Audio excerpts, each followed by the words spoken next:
Sin visión el pueblo perece, danos de tu dirección. Sin tu voz la oveja se pierde, sé nuestro pastor.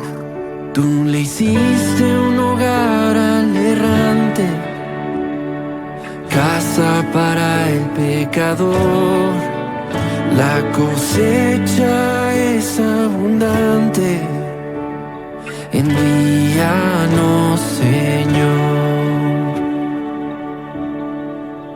Tú construyes tu iglesia, la edificas con paciencia, nada puede detenerla. Jesucristo vive y reina. Tú envías a tu iglesia, la acompaña tu presencia. Quiero que vaya a su Biblia en Números 13, en el verso 25. Quiero compartir con ustedes el día de hoy un mensaje que le he puesto avanzar el reto de la iglesia. Luego me arrepentí un poco, pero ya no podía cambiarlo porque ya había enviado la presentación. Avanzar la obligación de la iglesia. Quiero que usted disponga este tiempo para escuchar la palabra, trate de no distraerse, trate de no levantarse.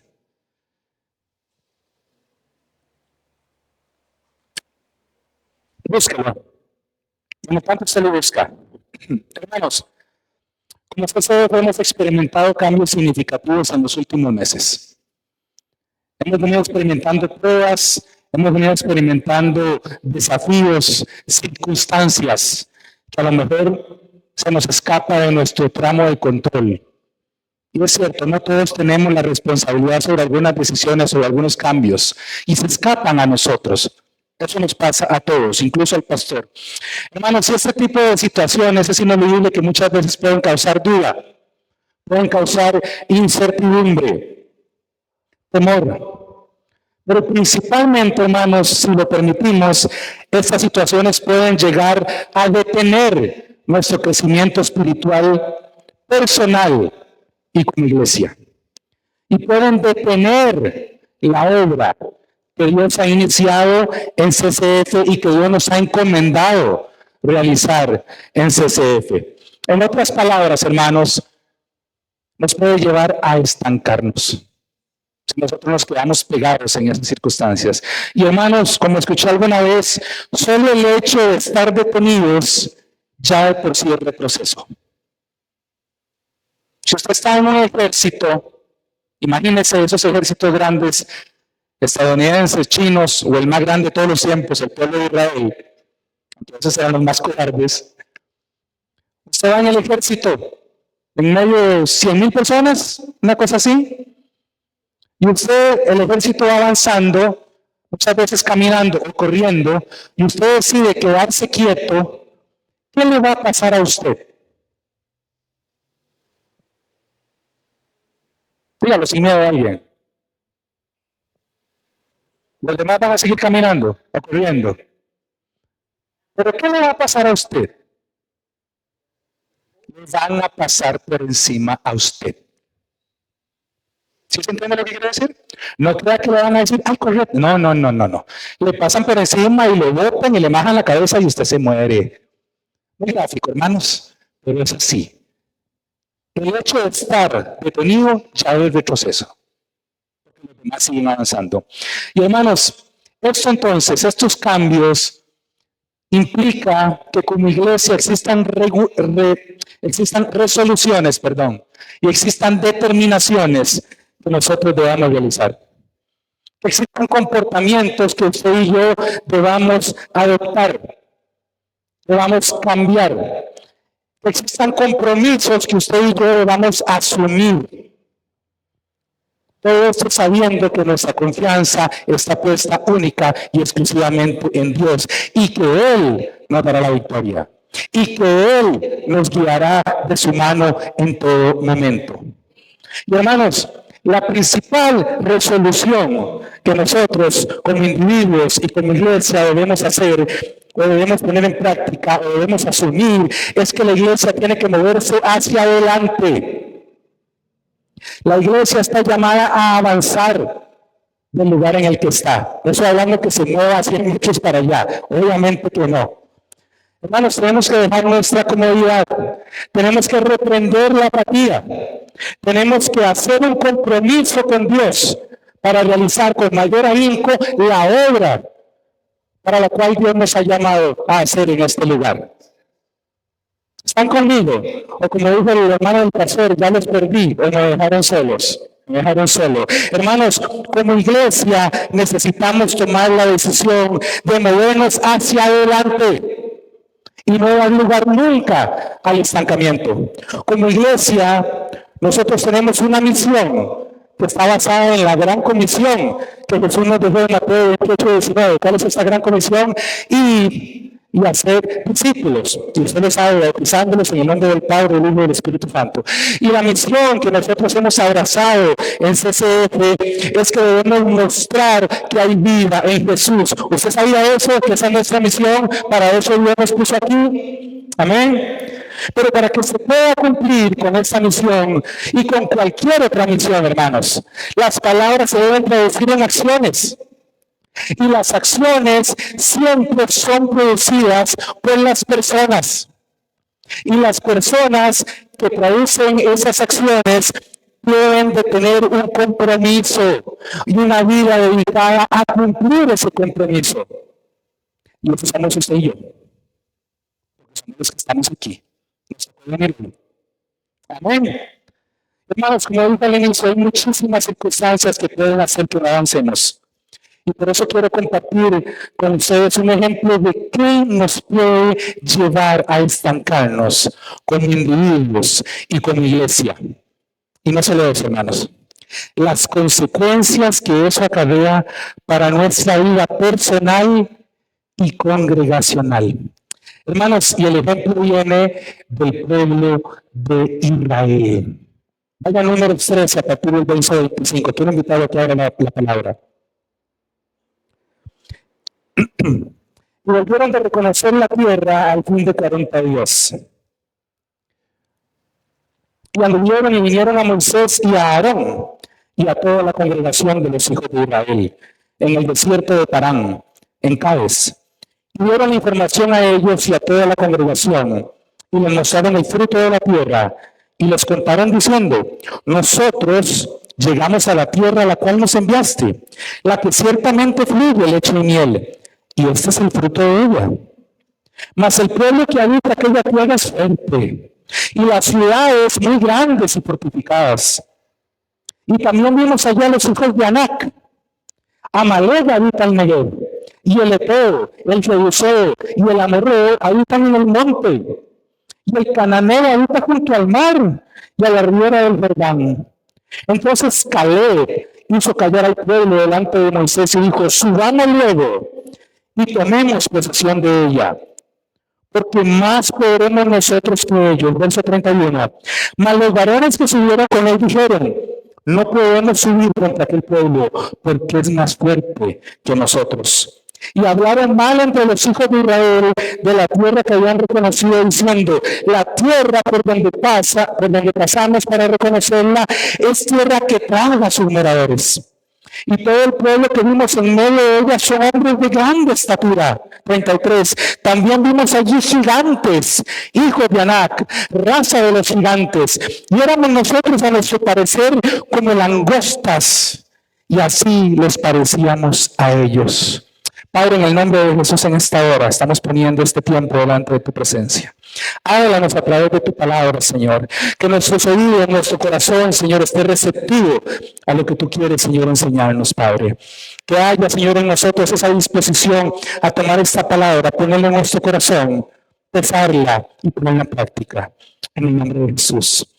Hermanos, para tener un mejor entendimiento, siempre me gusta hacer un poco de contexto sobre los pasajes. Es necesario repasar un poquito el contexto en el que se desarrolla precisamente esa historia. Hermanos, aquí tenemos al pueblo de Israel, al que fue liberado de las manos del faraón después de aproximadamente 430 años de esclavitud. Si usted quiere ver eso, puede ir a Éxodo 13:14 en su casa. Y como todos sabemos, Dios utilizó a Moisés para liberarlos. Y no solo eso, sino que el pueblo de Israel vio grandes señales de un Dios vivo. Él fue testigo de todas las plagas que Dios envió al pueblo a Egipto para poder liberarlos. Ellos vieron la presencia de Dios que les guiaba durante el día en forma de nube y en la noche en forma de columna de fuego. Éxodo 13 del 21 al 22, igual si usted quiere verlo en su casa. Y no solo eso, sino que lo más épico que nosotros podamos entender o leer sobre la historia del pueblo de Israel al ser liberado, ellos cruzaron el Mar Rojo. Dios lo abrió en dos. Cuando ya el ejército del faraón venía tras ellos, Dios abrió el mar y no tuvieron que utilizar absolutamente nada para pasar más que para sus pies. Éxodo 14, cuando usted quiera leerlo. Hermanos, este pueblo había escuchado la palabra de Dios a través del mismo Moisés, que hablaba cara a cara con Dios, y sabían que Dios les estaba guiando hacia la tierra prometida. ¿Qué más podía pedir este pueblo? Ellos sabían que Dios los había liberado, dice la palabra, con brazo fuerte. Amén. Que les había prometido una tierra que fluía con leche y miel. ¿Y por qué les hago este recuento, hermanos? Les hago este recuento porque es necesario que nos demos cuenta que ellos sabían exactamente hacia dónde se dirigían. Ellos sabían la promesa que Dios les había hecho. Ellos no iban a salir desconocidos. Ellos sabían lo que Dios quería hacer con ellos. Entonces, hermanos, con esto en mente, con este contexto, llegamos a este punto, a este pasaje que nosotros estamos leyendo en Números. Moisés los había guiado desde Egipto hasta la frontera de la tierra que Dios les había prometido. Ellos estaban aquí, al otro lado de la calle estaba Canaán, la tierra que fluía con leche y miel. Y unos versículos antes, en el capítulo 13 del 1 al 3, vemos que Moisés había enviado a unos hombres a que fueran y reconocieran el territorio, que ya estamos aquí. En cambio, algunos hombres vayan y vean la tierra y les vienen a contar. Y aquí es donde comienza el problema del pueblo de Israel. Aquí es donde comienza el gran obstáculo del pueblo de Israel. Y quiero compartir con ustedes 5 enemigos del avance espiritual y congregacional de la iglesia basados en esta experiencia del pueblo de Israel. ¿Me siguen hasta aquí, hermanos? El primer enemigo del avance de la iglesia es una actitud pesimista. El problema comienza que todas las personas ven las cosas de formas distintas. Y hay una pequeña prueba conocida durante hace muchísimos años, ¿verdad? Que es que ponemos un vaso de agua a medio llenar en frente de alguien y le preguntamos cómo está ese vaso, ¿verdad? ¿Cómo describirían ellos el vaso? Algunos dirán que el vaso está medio vacío, ¿verdad? Por lo general tendemos a calificar a esas personas como pesimistas, ¿verdad? Lo están viendo medio vacío. Algunos dirán que el vaso está medio lleno. Y podemos decir, bueno, esa persona está viendo algo aquí. Y calificamos a esas personas como optimistas, y es una muy buena prueba, es un muy buen ejemplo. Hermanos, todos vemos las cosas de forma distinta. Ahora pensemos específicamente en este pueblo, en el ejemplo que tenemos allí. Preguntémonos, ¿qué tipo de personas eran esas personas que Moisés había enviado a explorar el territorio? Hermanos, esos hombres que fueron a explorarlo confirmaron que la tierra era buena. Confirmaron que era fértil. Vaya al 27 del capítulo 13. Nosotros llegamos a la tierra a la cual nos enviaste, la que ciertamente fluye leche y miel, y este es el fruto de ella. Ellos vieron la leche y la miel, y note que ellos llevaron de ese fruto. No fue solo que le contaron a Moisés y al pueblo. Ellos le llevaron la leche y la miel. La tomaron y la llevaron. Eso es lo que da. Y ese es el fruto. Entonces, hasta aquí podemos decir que ellos estaban viendo el vaso medio lleno, ¿verdad? Esto es. Y el pueblo alegre, contento, ¿verdad? Pero ¿Cómo vieron ellos el vaso cuando tomaron en cuenta toda la situación? Medio vacío, definitivamente. Y todos estaremos de acuerdo entonces que estos hombres pasaron de ser optimistas a pesimistas. Hermanos, el pesimismo te detiene de moverte hacia adelante.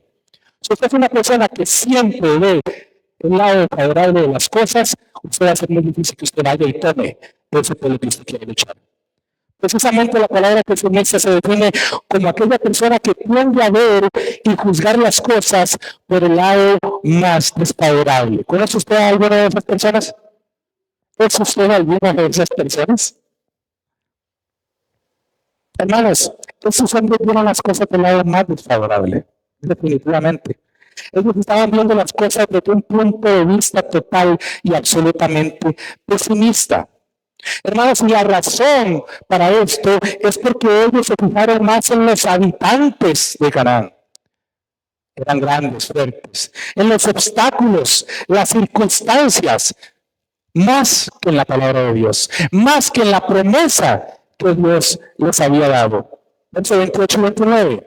Mas el pueblo que habita aquella tierra es fuerte, y las ciudades grandes y fortificadas. Y también vimos allí a los hijos de Anac, que iban a Goliat. Amalek habita en Negev, el Eteo, el Jebuseo, el Amorreo, todos habitan en el monte, hay muchos, hay demasiados y son fuertes. Y el cananeo habita junto al mar, obviamente esa era la tierra de Canaán.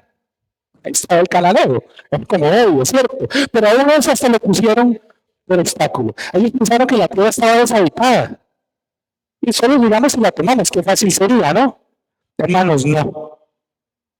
Y dijeron que el cananeo habitaba también a la ribera del Jordán. Hermanos, Dios había liberado a este pueblo de la esclavitud para hacer de ellos una nación grande. Se lo había prometido a Abraham.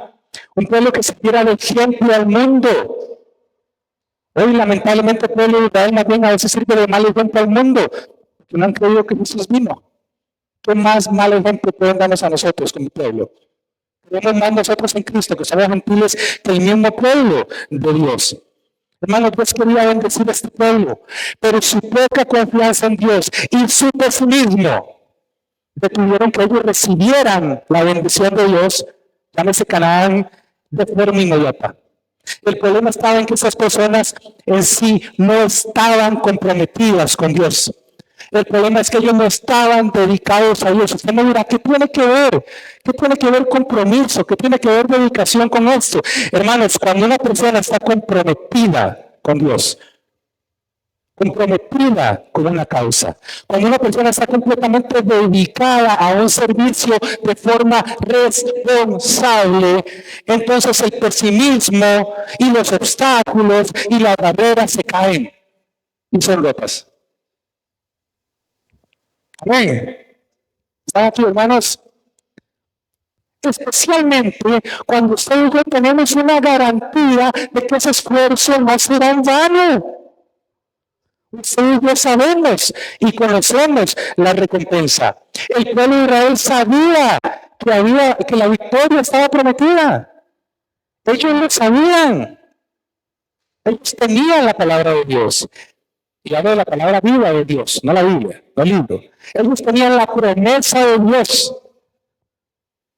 Si a mí me dicen que camine hasta Punta Arenas y que cuando yo llegue allá me van a dar cierta cosa que yo quiero y que me lo garantizan, mire, yo haría lo que fuera. Cierto, me costaría, pero yo haría. Porque hay una garantía de victoria. Israel tenía garantía de victoria. Y ni aún así, hermanos, vieron la parte pesimista. Y hermanos, este es un problema que desdichadamente existe aún.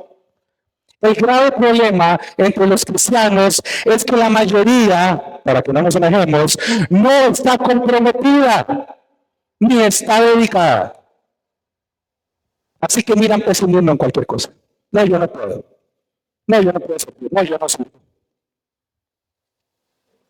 Porque la gran mayoría no está dedicada ni está comprometida. El segundo enemigo, hermanos, es querer el camino fácil. Hermanos, una gran realidad acerca de nuestra fe es que el caminar no es nada fácil. Hermanos, el evangelio no es un llamado fácil. Y si a usted le dijeron eso, le mintieron. Mucha gente vive pegada en el bendecido, prosperado y en victoria de los años 90. Algunos que están aquí me pueden entender. Y eso no siempre pasa. El evangelio no es una vida fácil. El evangelio no es vivir cómodamente. Hermanos, si fuera fácil, la iglesia estaría llena. Y usted me dirá, bueno, pero ¿por qué en otro lado sí están llenos? Muchos porque están llenos del Espíritu de Dios. Gloria a Dios por eso. Pero muchas de las iglesias están llenas porque se predica un evangelio fácil. Porque no se predica de pecado. Porque no lo confrontan a usted. Porque no se para un tipo a decir que hace falta compromiso. Que hace falta dedicación. Entonces es muy fácil ir a esas iglesias. Yo siempre rescato el lema de una iglesia: descubre el campeón que hay en ti. Lakewood Church en Texas. Y cuando usted no es un campeón, y cuando usted está en el cielo, y cuando usted se da cuenta que le rechazan, hermanos, el evangelio no es fácil. Hermanos, igualmente, el llamado de Israel a conquistar la tierra no era una empresa fácil. Hermanos, vaya al verso 27. Voy a estar leyendo constantemente lo mismo para que se le grabe. Hermanos, la tierra que Dios le había prometido a este pueblo era todo lo que soñaban. Y les contaron diciendo: llegamos a la tierra a la cual nos enviaste, la que fluye leche y miel, es cierto, y este es el fruto de ella. Aquí está, cómanse la miel, tómense la leche, deliciosa, de primera calidad. Sin embargo, allá el 31, ellos descubrieron algo. Mas los varones que subieron con él dijeron: no podremos subir contra aquel pueblo, porque es más fuerte nosotros. ¿Se están dando cuenta de lo que sucedió aquí, hermano? Ellos se dieron cuenta que la cosa no estaba fácil.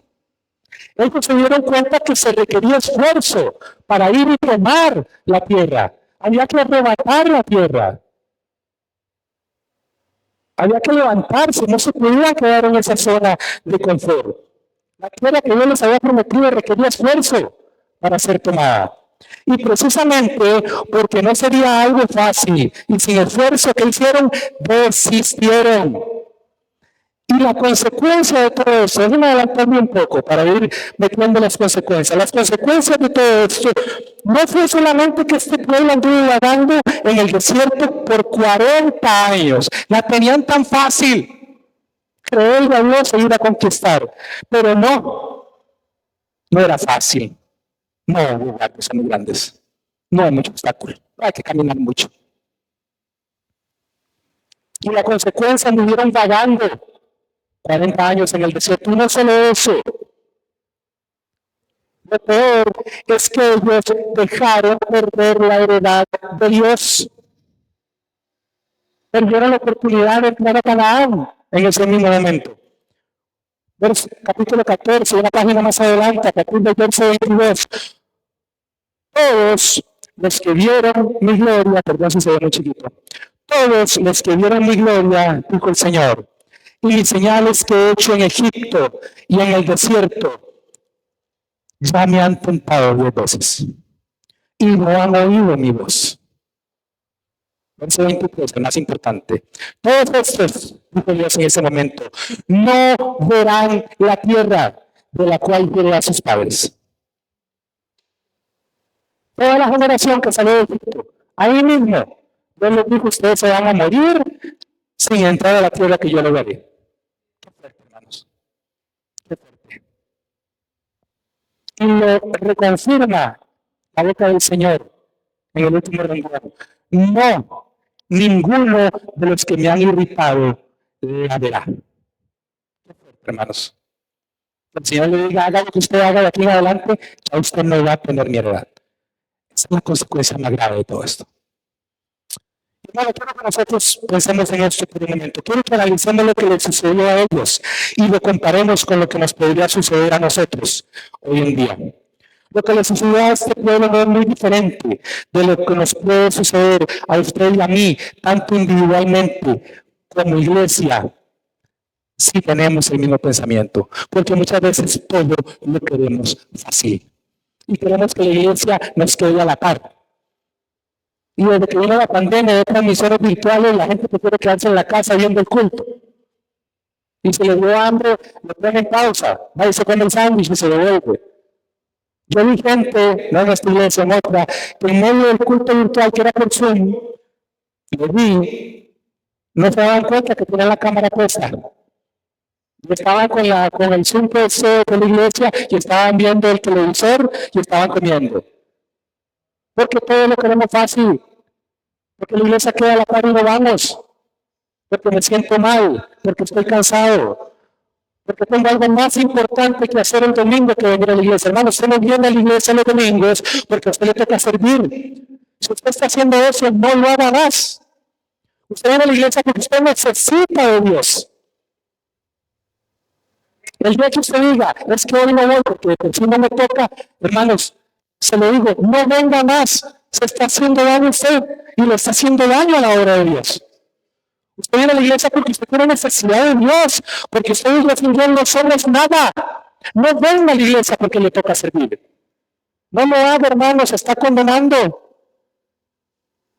Venga porque usted ama estar delante de la presencia del Señor y compartir los tiempos que hemos compartido hoy.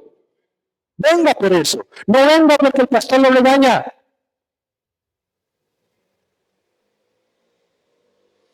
Venga porque usted quiere venir a adorar a Dios, porque usted quiere darle gracias a Dios, porque usted depende de Dios, porque si mañana o ahora más tarde que usted llega a su casa, usted tiene su almuercito, es porque Dios se lo dio. Pero no venga a la iglesia por servir. Porque ¿qué pasa el día que ya usted no sirva? ¿Qué pasa el día que el pastor le diga, hermano, muchas gracias, prefiero que esté sentado durante un tiempo? Entonces, ¿qué pasa? No viene. Porque no le toca servir. No, hermano.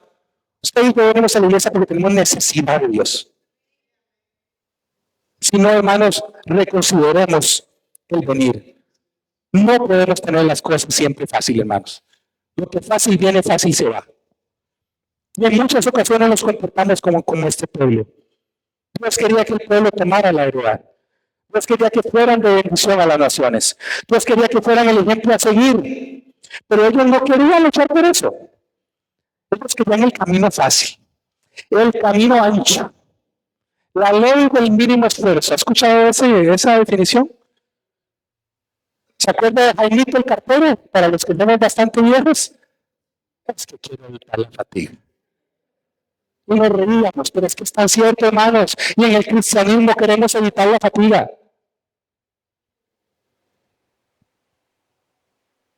Decía un familiar que yo tenía que hay gente que le gusta que le lleven el santo a la casa, porque si los invitan a la iglesia no van, prefieren que se los lleven a la casa, entonces ahí se lleva el culto. No, hermano. Mateo 11, verso 12, en la traducción del lenguaje actual, dice que desde que Juan el Bautista comenzó a predicar hasta ahora, porque la palabra es viva, el reino de Dios avanza a pesar de sus enemigos y a pesar de usted y de mí, si no queremos avanzar. Eso se lo agrego yo. Es que lo que le dije al inicio, de que si usted se queda quieto, le pasan por encima, no lo digo yo, lo dice la palabra. El reino es avanza porque avanza, a pesar de los enemigos. Y dice en la parte B, y solo la gente valiente y decidida logra formar parte de él. Nada más. No los que quieren el camino fácil, no los que no quieren esforzarse, los valientes y decididos. Hermanos, debemos ser cristianos esforzados, luchar por las promesas que Dios nos ha dado. Padre, que mi hijo venga a ti, Señor. Pero resulta que queremos el camino fácil, no queremos orar por el hijo. O sea, cuando venimos a la iglesia oramos por el hijo que no está. No, hermano, vaya por el camino más largo. Ore todos los días por el hijo.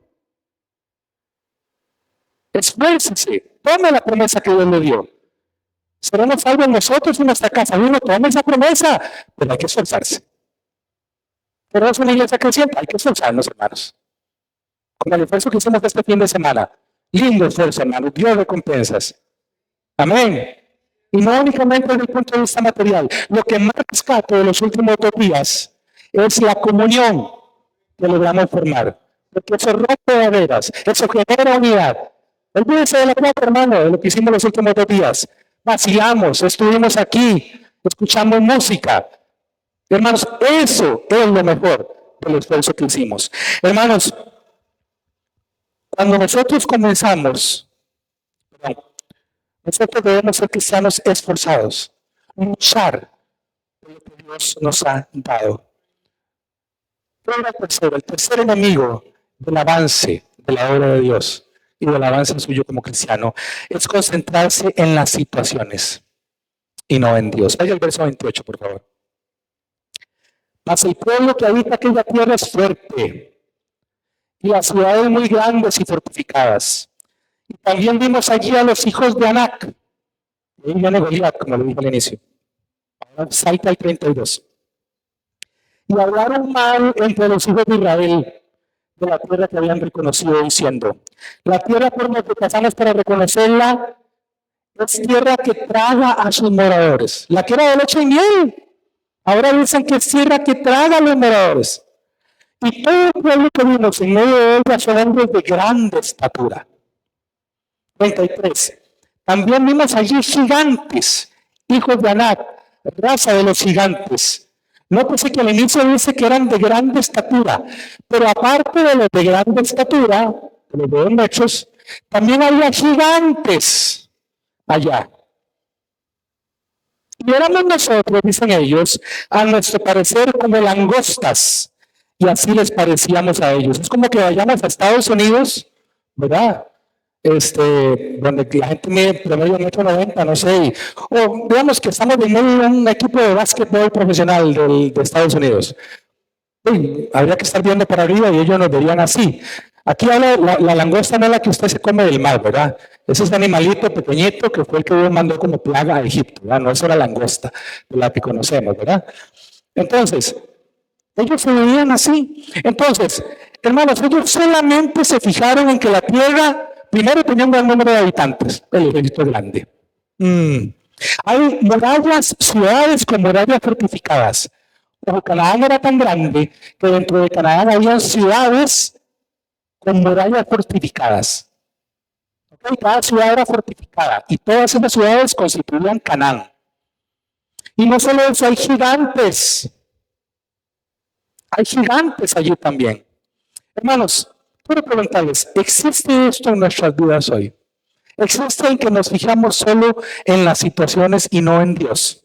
Hermanos, sí. Todos tenemos esos momentos en nuestra vida. Es cierto, es una realidad. Y hay muchas personas que siguen el mismo comportamiento que siguió el pueblo de Israel. Hay muchas personas de nosotros que en lugar de concentrarnos en la promesa de Dios, en lugar de concentrarnos en el poder de Dios, lo que hacemos es concentrarnos en las situaciones y quitamos la mirada de Dios. La palabra del Señor dice: puesto los ojos en Jesús, el autor y consumador de la fe. Pero hermanos, tenemos puesto los ojos en otra cosa. Tenemos puesto los ojos en las distracciones. Tenemos puesto los ojos en las situaciones, en la enfermedad, y no en el Señor. Muchas veces tenemos puesto los ojos en la obra misma y no en el Dios de la obra. Y hermanos, esto lo único que provoca es que nuestra fe flaquee. Un ejemplo muy claro de esto, hermanos. Cuando Pedro vio a Jesús venir en el mar, pensaron que era un fantasma. Jesús le dice: ven, ¿cierto? Y Pedro se levanta de la barca y empieza a caminar. ¿Qué hizo Pedro en un momento? Jesús le dijo: solo mírame. ¿Qué hizo Pedro? Apartó la mirada de Dios. Inmediatamente la fe de Pedro flaqueó y cayó y empezó a hundirse. Hombres de poca fe, les dice Jesús. Cuando usted aparta la mirada del Señor y la pone a las circunstancias, su fe flaquea. Y es entonces donde usted y yo empezamos a sucumbir a la tentación y a la rebeldía, hermanos. Y la tentación y la rebeldía fue el principal motivo por el que este pueblo, al que Dios había librado con vara de hierro, con brazo fuerte de la esclavitud, ahora tuviera que estar dándole vueltas a un desierto durante 40 años, y luego toda la generación que había salido de Egipto por medio de la ayudación del Señor nunca entrara a la tierra prometida. Nunca. Imagínense por un momento que Dios le dice eso al pueblo. Y ustedes de los que no nacieron en Egipto, usted de la nueva generación, ¿qué torta? Mientras toda la generación que salió de Egipto no se muera, yo no tomo mi heredad. ¿Se ha puesto a pensar en eso? Toda la generación tuvo que morir para que el pueblo tomara su heredad, incluso Moisés. Amén. ¿Están conmigo? Hermanos, todo ese pueblo que Dios había librado a raíz de la rebeldía, de la desobediencia, tuvieron que andar por el desierto durante 40 años y perder su heredad. Usted y yo debemos tener cuidado que esto no suceda, hermanos. Hermanos, cuando nosotros comenzamos a poner la mirada más en las situaciones que en la fortaleza de Dios, usted y yo no vamos a ver la bendición de Dios. Usted y yo solo vamos a ver las circunstancias, los obstáculos, las pruebas, lo negativo. Hermanos, al reconocer esta tierra, este pueblo no confió en el mismo Dios que los había liberado de las manos del faraón. No confió en el que les había prometido la tierra que estaban viendo. Solamente vieron el poderío de las circunstancias. Nada más. Solo en eso se concentraron. Hermanos, como iglesia, preguntémonos, ¿estamos atravesando por un desierto de prueba ahora? Yo diría que sí, hermanos. La iglesia en general atraviesa prueba. Pero nosotros en sí estamos atravesando transición. Es cierto, hermanos.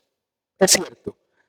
Estamos enfrentándonos a gigantes. También es cierto, hermanos. La parte económica está representando en este momento un gigante para nosotros. ¿Tendremos que conquistar ciudades fortificadas y derribar murallas? Totalmente, hermanos. Claro que sí. La respuesta es que sí. Estamos atravesando todo eso. Sí. La diferencia es en quién ponemos nuestra mirada y en qué ponemos nuestra mirada. ¿En las circunstancias o en Dios? Esa es la diferencia, hermanos. ¿En quién decidimos poner nuestra fe? ¿Qué decidimos ver? ¿A Dios? ¿A la promesa que Él nos ha dado? ¿O a las circunstancias, a los gigantes? El cuarto enemigo del avance de la iglesia y del crecimiento suyo y mío como individuos son las ciudades fortificadas. Vaya al 28. Mas el pueblo que habita aquella tierra es fuerte y las ciudades muy grandes y fortificadas. También vimos ahí a los hijos de Anac. Bueno, tal vez estamos pensando que no existen ciudades fortificadas con murallas a nuestro alrededor. Obviamente que no. Pero hermanos, pensemos lo que es una ciudad. Piensa usted lo que es una ciudad.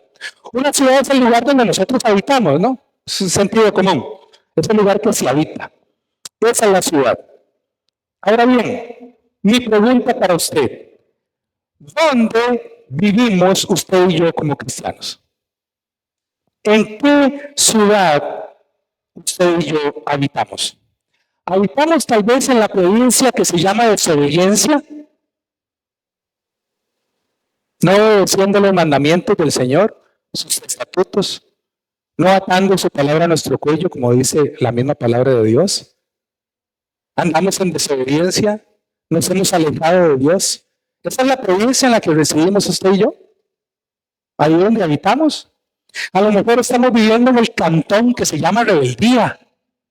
No, yo sé que el Señor, yo sé que necesito, pero la verdad es que yo no quiero. Dice la palabra que la rebeldía es peor que la hechicería. No, la verdad es que sí, yo sé que debo servir, pero yo no quiero.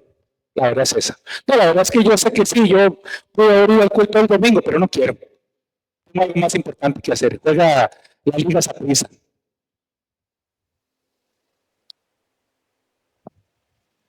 Soy rebelde. Sé lo que hay que hacer, pero hago lo contrario. Tal vez yo vivo en esa provincia. Tal vez yo vivo en el distrito que se llama Desánimo. Y siempre estoy triste, siempre estoy en derrota, porque no le creo las promesas a Dios, porque no he visto que Canaán está al frente. Porque es muy difícil conquistarla, entonces siempre estoy desanimado. Porque no he alcanzado lo que Dios quiere para mí. Porque la verdad es que no tengo lo que el otro tiene. no tengo, no sé, los dones o talentos que el otro tiene. Estoy desanimado. Porque yo quiero hacer esto, quiero que uno me haya dado este don, pero no yo otro. No, estoy desanimado, la verdad es que esa no es justificación. ¿Vivimos allí? Ese es el distrito en el que usted y yo vivimos, así se llama. No se llama tomar, se llama desánimo. O a lo mejor vivimos en el barrio que se llama falta de compromiso. Y no nos queremos comprometer a nada, porque requiere tiempo, porque requiere dedicación. Y no, la verdad es que yo no tengo tiempo. Para otras cosas sí, pero para esto no. Para Dios no, para la obra no. Entonces yo vivo en ese barrio. Hermanos, si al encontrarnos, examinándonos a nosotros mismos, analizamos o entendemos que vivimos en esos lugares, hermanos, esas ciudades fortificadas causan que usted y yo estemos encerrados en las mentiras de este mundo y que por ende no podamos avanzar. Y si usted, como miembro de la iglesia, de CCF, está encerrado ahí, CCF está encerrado ahí, porque usted es la iglesia, porque yo soy la iglesia.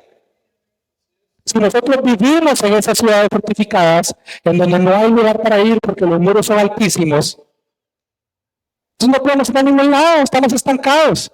Y si usted se estanca, personalmente, individualmente, CCF se estanca, porque usted y yo somos la iglesia. Hermanos, las ciudades fortificadas causan que no veamos la bendición de Dios, que veamos lo negativo, no podemos salir de aquí, que no veamos la esperanza que está más allá.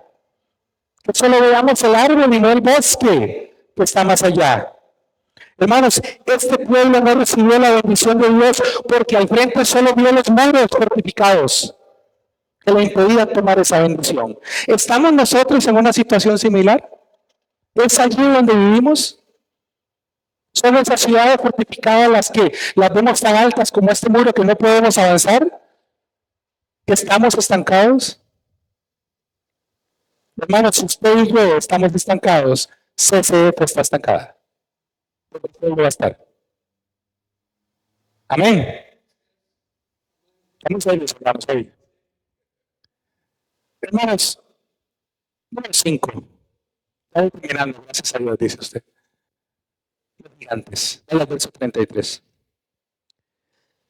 También vimos allí gigantes, hijos de Anak, raza de los gigantes. Entiendo, más de 3 metros, no sé cuánto los estudios dirán que medían estos tipos. Y éramos nosotros a nuestro parecer como langostas pequeñitos. Y así les parecíamos a ellos. Bueno, que ellos se colaron en medio de la gente, empezaron a caminar por el mercado. Obviamente se dieron cuenta quiénes eran ellos, y todos eran altos y ellos eran chiquitos, ¿verdad? O sea, esa gente vivió la vida, honestamente. Esta gente no es de aquí. Ellos veían que nosotros éramos pequeños, quiere decir que se los toparon. ¿Ok? Entonces, hermanos, este pueblo de los gigantes que habitaban allí y se atemorizó. Les dio miedo. Por eso admiro más a David todos los días, a pesar de lo terrible que fue con las mujeres, el rey David. Qué hombre tan valiente. ¿Quién es este incircunciso que viene aquí a desafiar a los ejércitos del Dios viviente? No, yo no quiero nada, yo voy así. Ese era David. Ese era David, hermanos. Y esta gente venía de ahí. Goliat era parte de esta gente. Entonces, hermanos, tal vez digamos en nuestra vida no existen gigantes, pero en realidad sí existe un número de gigantes que como iglesia enfrentamos todos los días y que tenemos que vencer. Primero preguntémonos, ¿qué es un gigante para nosotros como cristianos y como iglesia? Algunas definiciones. Hermanos, un gigante es todo aquello que nos separa de la voluntad de Dios. Y el principal gigante que lo separa a usted de la voluntad de Dios es el pecado. El pecado genera separación entre Dios y el hombre. Por eso vino Jesús. Me acordé de cuando predicaba uno o cuando evangelizaba en esa forma. Jesús reconcilió al mundo con Dios. Porque el pecado tenía separado al mundo de Dios. Hermanos, cuando usted y yo vivimos el pecado, lo practicamos deliberadamente, como dice la palabra, porque todos somos pecadores, dice la palabra. Cuando lo practicamos deliberadamente, estamos separados de la voluntad de Dios. Eso es un gigante que usted y yo tenemos que derrotar en nuestra vida. Hermanos, si no existe pecado más grave que otro, eso es una falacia, es una mentira. No, es que fulanito anda con fulanita y no es la esposa, anda en adulterio. Pero yo soy el chismoso que está diciéndole eso a todo el mundo. Yo estoy siendo igual de pecador. El pecado no tiene color, no tiene forma. El pecado en sí mismo es pecado y nos separa de Dios. Y es un gigante que hay que echar por el suelo.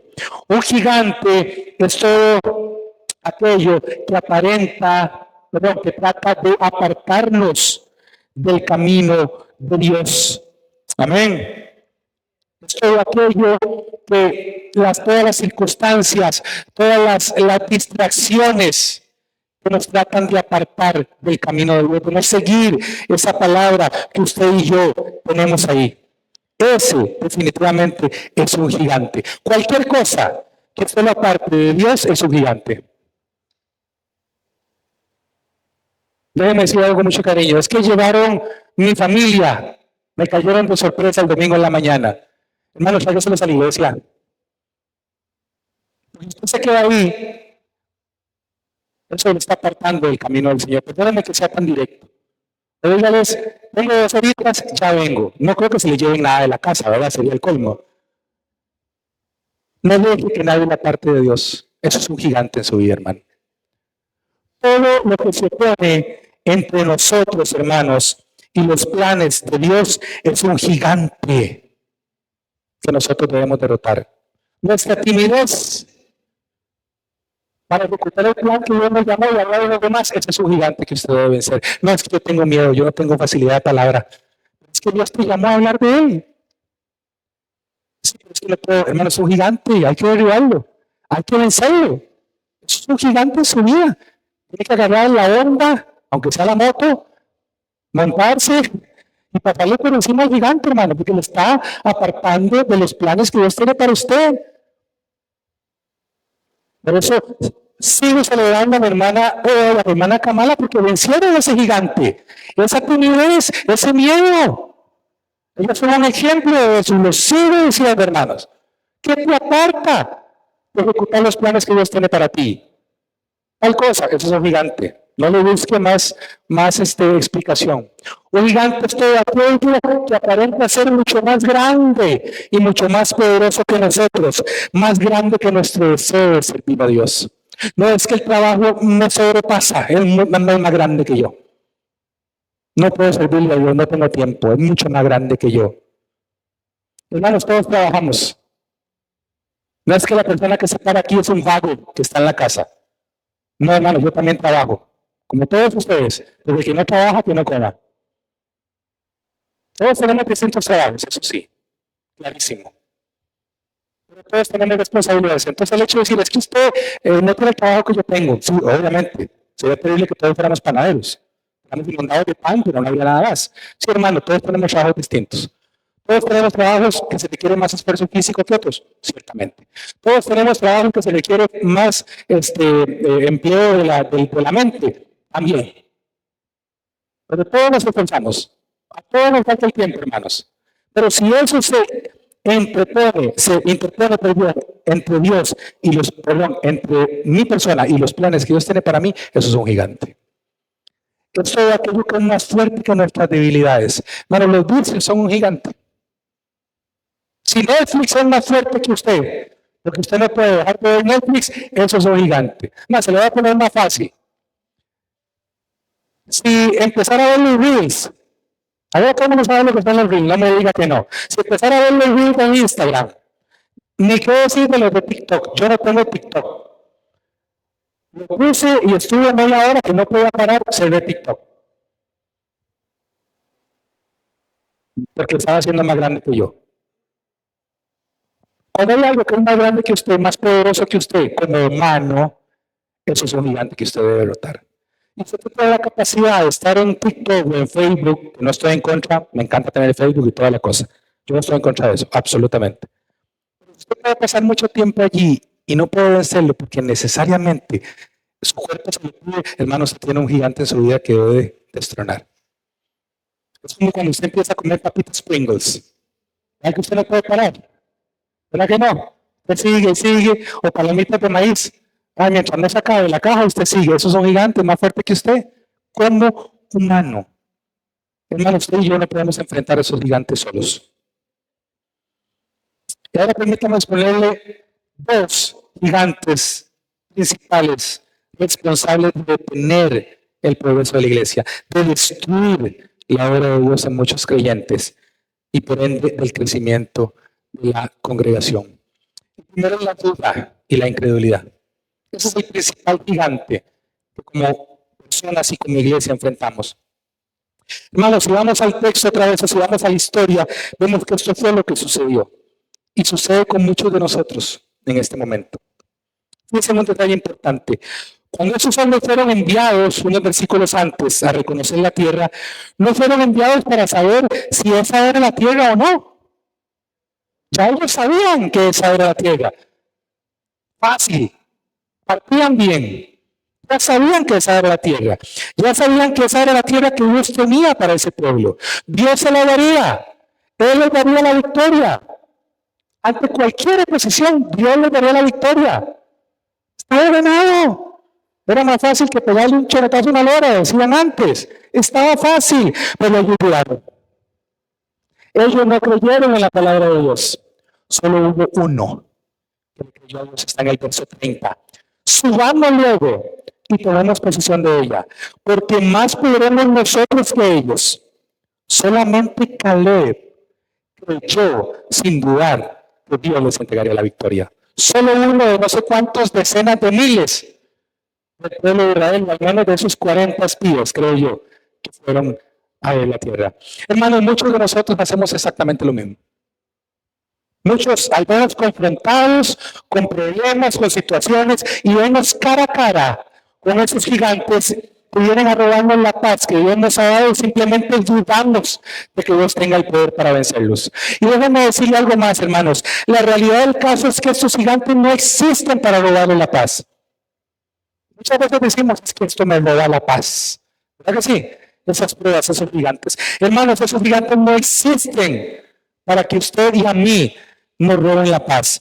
Dios permite que esos gigantes existan en su vida para glorificarse a través de esos gigantes. Cuando usted vence a esos gigantes. Santiago 1:12-4, en la Nueva Versión Internacional. Hermanos míos, considérense muy dichosos cuando tengan que enfrentarse con diversas pruebas, con gigantes. Pues ya saben que la prueba de su fe produce perseverancia. Y la perseverancia debe llevar al feliz término de la obra, para que sean perfectos e íntegros sin que les falte nada. Gócese cuando hay esos gigantes delante de usted, pero gócese derribándolos, hermano. No se goce viéndolos como lo consumen a usted o robándole la paz. Gócese derribando, viene uno, tome. Porque Dios le da el poder a mí para hacerlo. Amén. Pues, hermanos, podemos dudar de las promesas de Dios. Podemos dudar que seremos bendecidos. Si usted quiere hacerlo.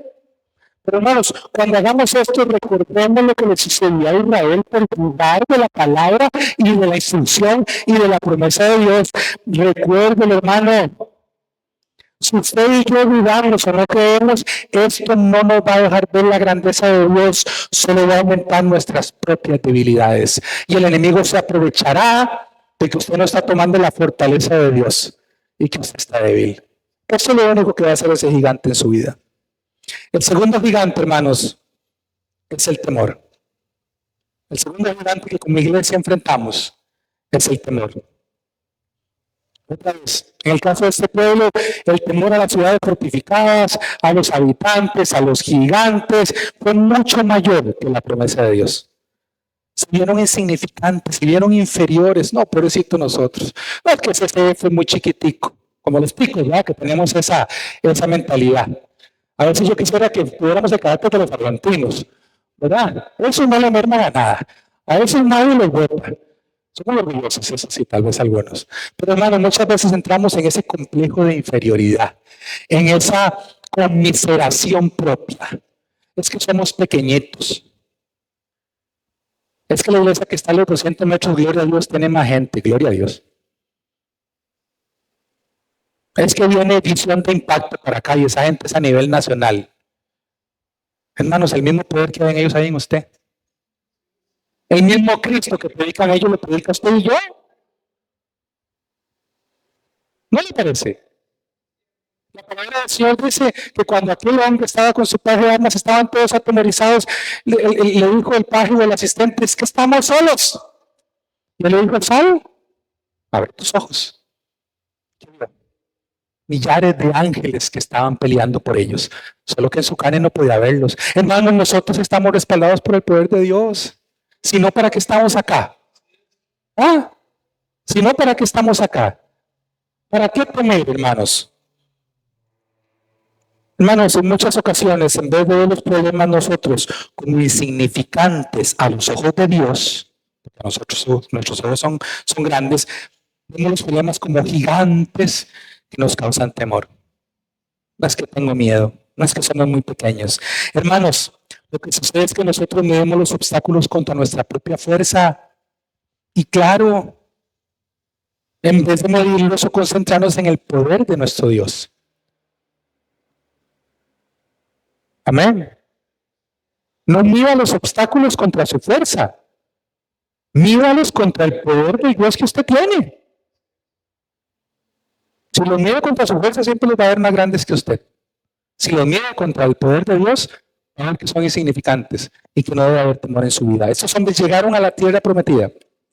Y a la tierra que fluía leche y miel le llamaron la que traga a los moradores. ¿Ves qué cosa tan terrible de ir en contra de lo que Dios les había dicho? Dios les dijo, está en la tierra y fluye leche y miel. No, hombre, esa tierra se come a la gente. ¿Qué mentalidad, qué desconexión de parte del pueblo de Israel para con Dios? Es una gran diferencia, ¿verdad? Ver la tierra como la que fluye leche y miel, verla como la que traga a sus moradores, una tierra mala, una tierra árida, una tierra fea. ¿Por qué se da esta gran diferencia, hermanos? Hermanos, porque el temor causa esto. El temor causa que veamos las cosas completamente opuestas a lo que son. El temor causa que usted solo vea a los enemigos, pero que no vea a los ángeles que Dios puso detrás de usted para respaldarlo. El temor solo causa que usted vea la enfermedad como aquello que lo va a llevar a la muerte, en lugar de ver esa enfermedad como un obstáculo que Dios quiere que usted supere para glorificarse en su vida, independientemente de lo que le haga con esa enfermedad, hermano. Independientemente de eso. Cuando en su vida embarga el temor, usted se paraliza y usted en cualquier parte ve cosas raras y usted en cualquier parte ve que su vida viene para el suelo. El temor no es de Dios, segunda de Timoteo 1:7, porque no nos ha dado Dios espíritu de cobardía, sino de poder, de amor y de dominio propio. Hermanos, el temor no es de Dios. Punto. Echémoslo de la iglesia, echémoslo de nuestra vida, echémoslo de CCF. Dios no le dio a usted un espíritu de temor. Dios le dio a usted un espíritu de amor. ¿Por qué el amor echa fuera el temor? Amén. De poder. Porque usted tiene el poder de Dios. Él lo puso en usted. Jesús dijo, cosas más grandes que las que yo he hecho, ustedes harán. No, qué barbaridad, como dice eso. Vayan, busquen en la palabra, eso dice. Dice que estas señales seguirán a los que creen. No vaya atrás las señales. Corte el temor, deja que las señales vengan detrás suyo, porque usted, en el poder de Dios, ha vencido el temor y está haciendo que esta iglesia crezca y avance. Vence el temor, hermano. El temor no es de Dios. Vence el temor a servir. Vence el temor al que dirán. Vence el temor al que dirá su familia. Hermano, vence el temor. Tenemos que reconocer el temor con lo que es un gigante que quiere alejarnos de Dios. Eso es el temor. Un gigante que quiere robarle las bendiciones a usted y a mí. Un gigante que quiere despegarnos de la heredad que Dios nos dio. Y que quiere mandarnos a divagar 40 años más por el desierto. Hermanos, Dios nos liberó. Nosotros no podemos ser desterrados de la heredad que Dios nos dio. Yo no quiero eso. Yo no quiero que CCF sea desterrado o sea quitado de la heredad que Dios le ha dado en este lugar. Amén, hermanos. Yo no quiero eso para mi vida. Yo estoy en CCF porque Dios me dijo que estuviera aquí y porque hay una obra que hacer acá. Y el temor no nos va a echar al suelo, hermanos. Y los gigantes no nos van a echar al suelo, hermanos. Por más que se vea la cuesta empinada. Pero para eso hay que vencer el temor, la duda, la incredulidad, hermanos. Dios nos liberó, eso dice Romanos. Que Él nos liberó. Él nos libertó. Amén. Hermanos, les pregunto, tanto como iglesia o como en el plano individual, hay una pregunta que quiero hacerles. ¿En qué dirección nos estamos moviendo?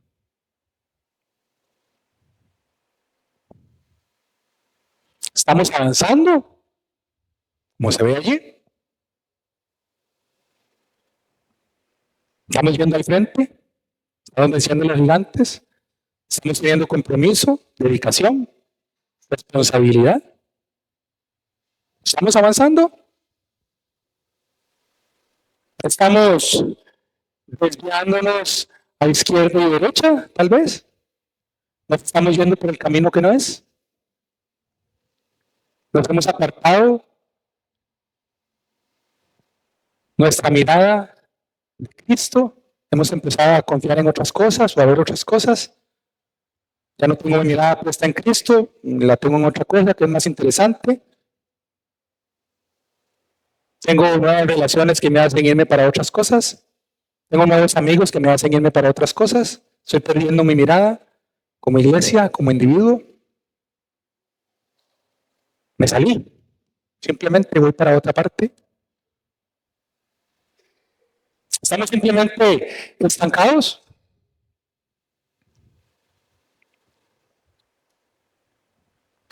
Con nuestros pies pegados al asfalto.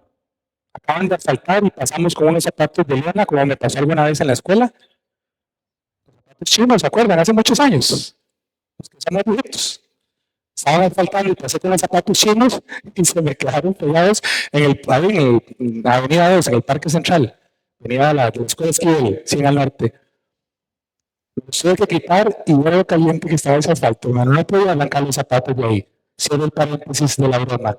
¿Estamos pegados ahí? ¿No podemos movernos? ¿Ah? Y el reino de Dios avanza y nos pasa por encima y nos baja la cabeza.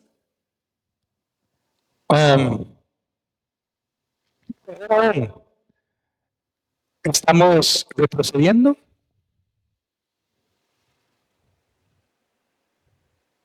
Vamos como el cangrejo. Estoy hablando desde el punto de vista personal y congregacional. Usted no se va a enojar por todo esto que estoy diciendo. ¿Estamos retrocediendo? ¿Venimos para atrás? ¿En qué dirección estamos avanzando, hermanos? Primero usted, internamente. Y que al inicio. Primero personal, después congregacional.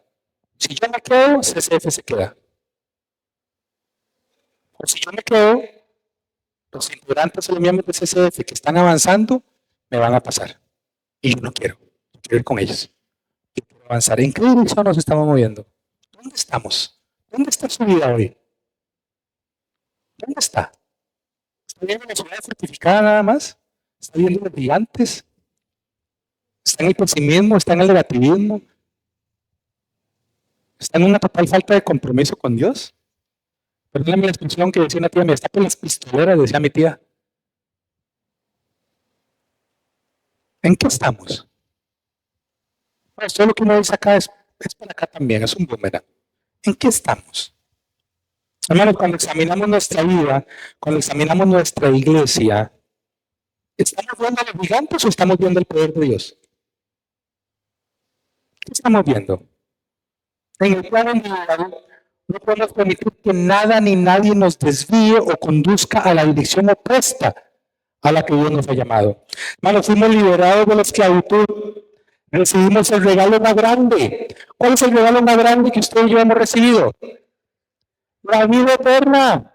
Juan 3:16. De tal manera amó Dios al mundo que dio a su Hijo unigénito, para que todo aquel que en él cree no se pierda, mas tenga vida eterna. A veces lo repetimos desde 9 años que estoy en la escuela dominical y ya lo repite uno, pero no toma peso de lo que eso significa. Fuimos escogidos por Dios para difundir su palabra y hacer discípulos. dice su palabra. Hermanos, podemos tener en mente todo este tiempo que fuimos personas que estábamos perdidos. Andábamos en el desierto del mundo, en el sufrimiento, en los dolores. Y Dios nos rescató de allí.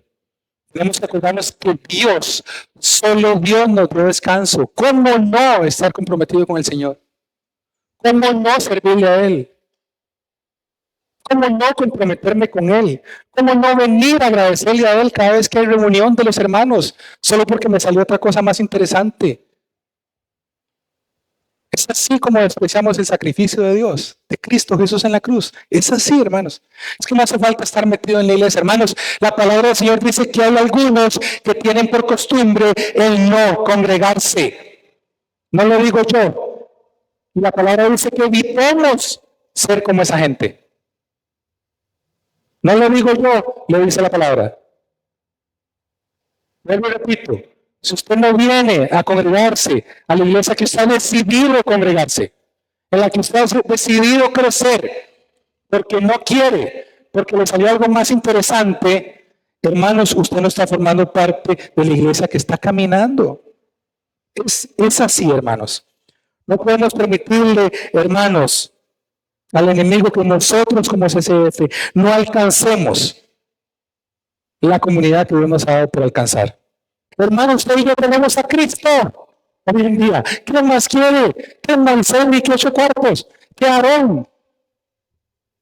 Usted y yo tenemos a Cristo en nosotros. Tenemos al que nunca nos abandona. Amén. Tenemos al que siempre está dispuesto a mostrarnos la verdad. No solo mostrarnos, a decirnos cómo ir, cómo conquistar. Él nos toma de la mano. Hermanos, para terminar hay una promesa y está ahí en Mateo 16, 18. Termino. Mateo 16, 18 dice que las puertas del infierno no podrán destruir a la iglesia. Y me cabe alguna otra duda de que Dios nos puso en un lugar para crecer y avanzar. No es que yo no puedo, es que la economía no nos deja, es que los vecinos nos molestan mucho. Lo que fuera, dice la palabra que ni las mismas puertas del infierno podrán destruir la obra que Dios nos puso a hacer en este lugar. Amén. Ni el mismo infierno podrá.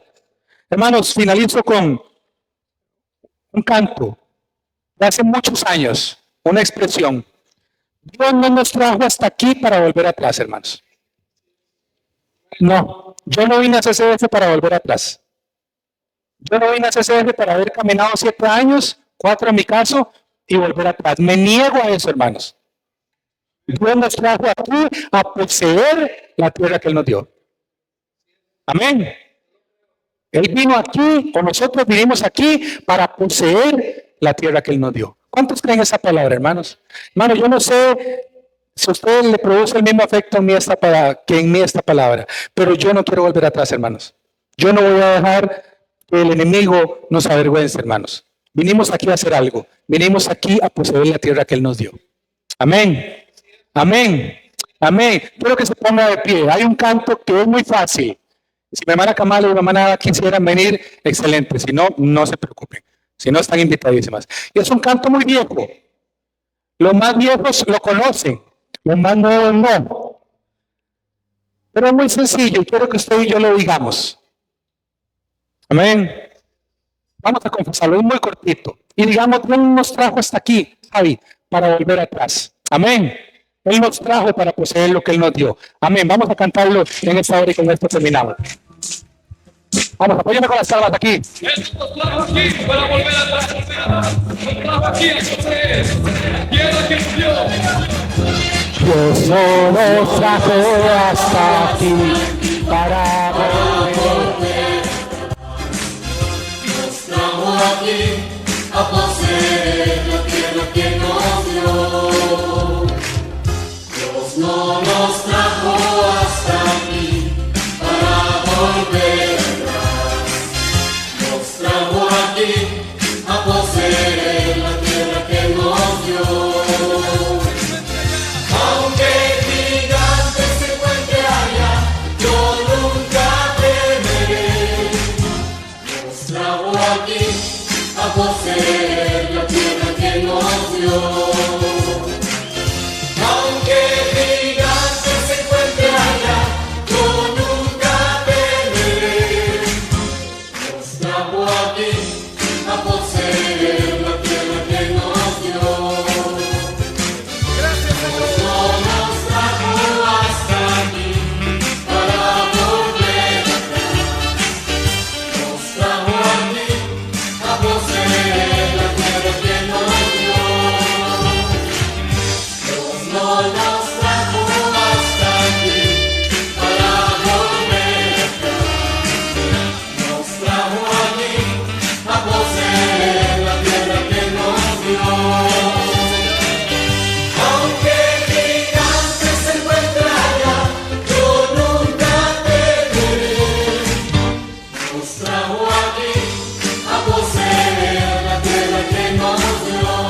jugar aquí, a poseer.